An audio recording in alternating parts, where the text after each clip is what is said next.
صحت اور روزگار کو پہنچانا تھا۔ اسی طرح ملک سے دہشت گردی کو ختم کرنے کے لیے ہم نے امریکہ کے ڈالروں کا سہارا نہیں لیا۔ اس سے پہلے ہم دہشت گردی کے خلاف اتنی جنگ کرتے تھے جتنا امریکہ سے ڈالر ملتے تھے۔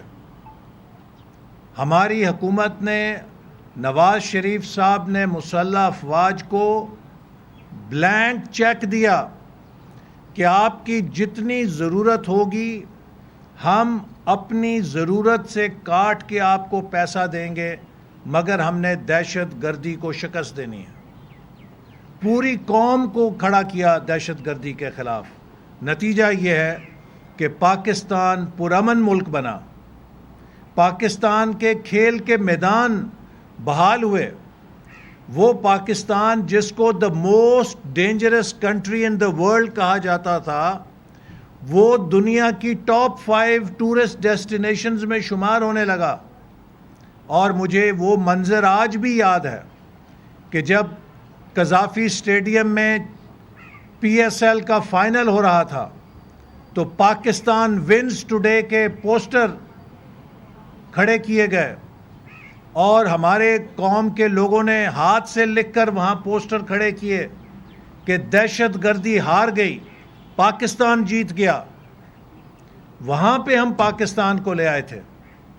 لیکن پھر جو سیالکوٹ کا واقعہ ہوا ہے اور اس قسم کے دوسرے واقعات پچھلے 3 سالوں میں کیے گئے ہیں، اس نے ہماری کوششوں پہ پانی پھیر دیا ہے۔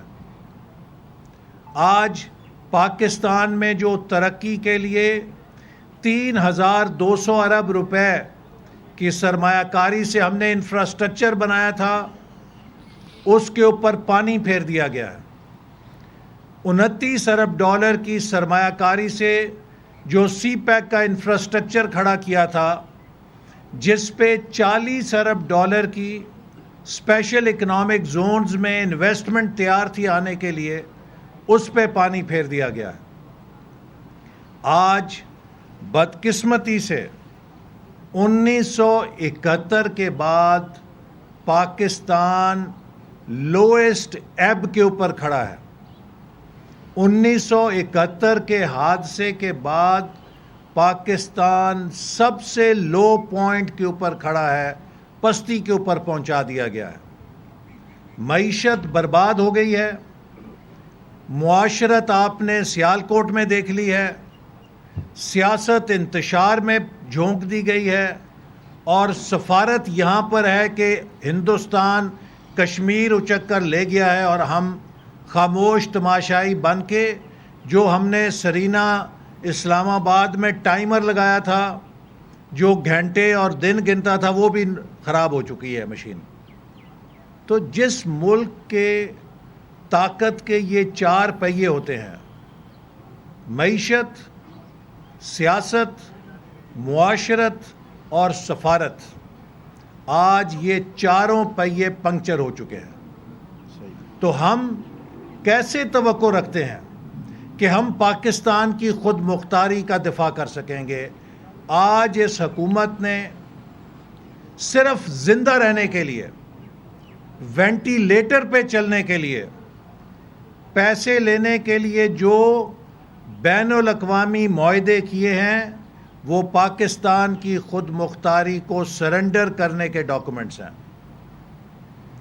وہ نیشنل ساورنٹی کو سرنڈر کرنے کے انسٹرومنٹس ہیں۔ آج اگر ہم پاکستان کو خود مختار ملک کہیں تو ہم خود کو دھوکہ ضرور دے سکتے ہیں۔ کاروبار چلانا کوئی آسان کام نہیں ہے، 100 خرچے، 100 ضرورتیں۔ میرے بینک کی لاجواب سروسز نے ہر مرحلے پر میرا کاروبار جمانے میں میری بڑی مدد کی۔ بینک الحبیب آپ کے کاروبار میں ہر قدم پر آپ کے ساتھ ہے۔ Bank Al Habib current plus account, مفت چیک بک، ATM کارڈ، مفت bankers cheque, e statement, online banking, net banking اور موبائل بینکنگ کی سہولیات بھی۔ ملک کے کونے کونے میں پھیلا ہوا برانچز کا وسیع net work. Bank Al Habib current plus account, کیونکہ ہم صرف تعلق نہیں، آپ سے رشتہ جوڑتے ہیں۔ بینک الحبیب، رشتہ بھروسے کا۔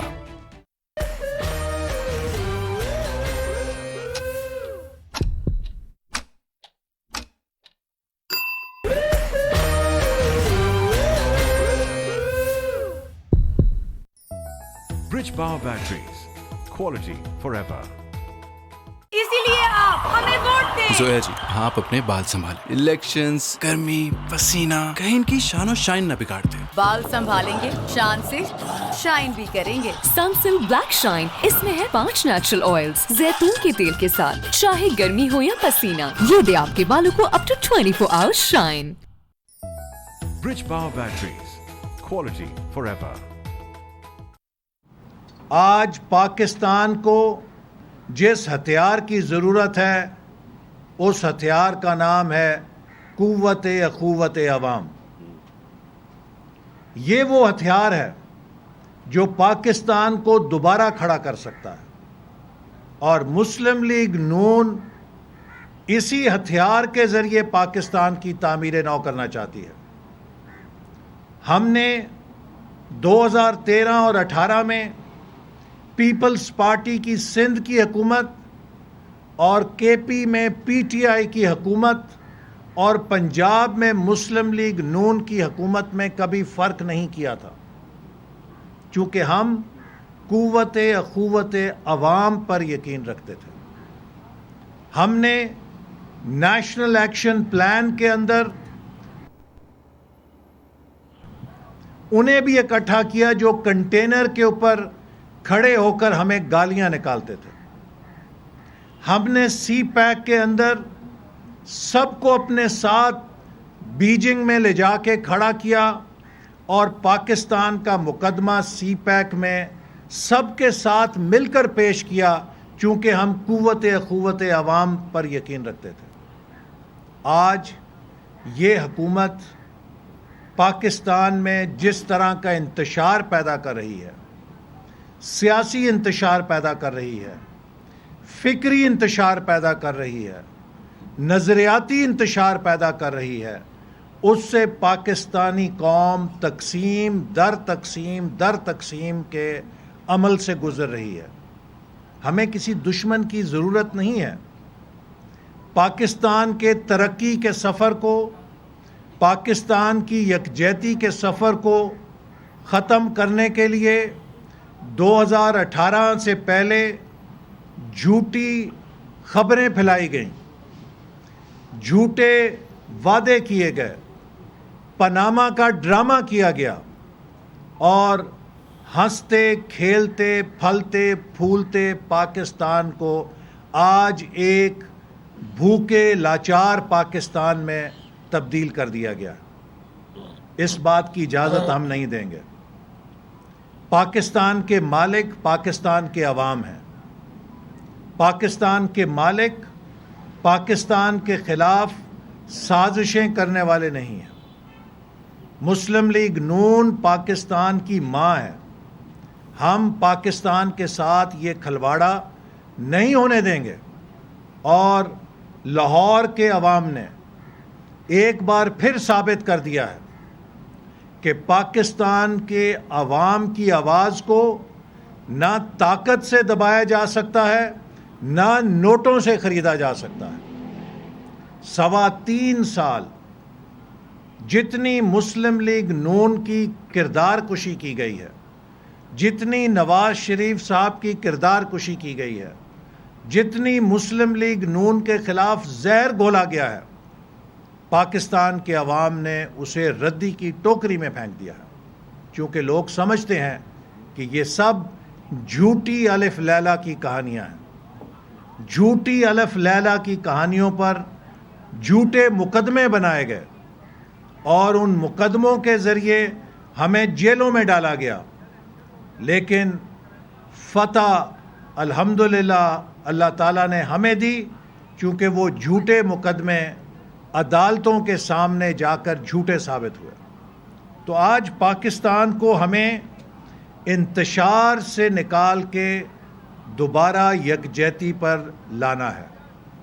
ہمیں پاکستان کو گالیوں کی سیاست سے احترام کی سیاست پر دوبارہ لے کر آنا ہے. ملک کو سنجیدہ اصلاحات کی ضرورت ہے. پاکستان کو جہاں پہنچا دیا گیا ہے اسے سیریس ریفارمز کی ضرورت ہے. اگر ہم نے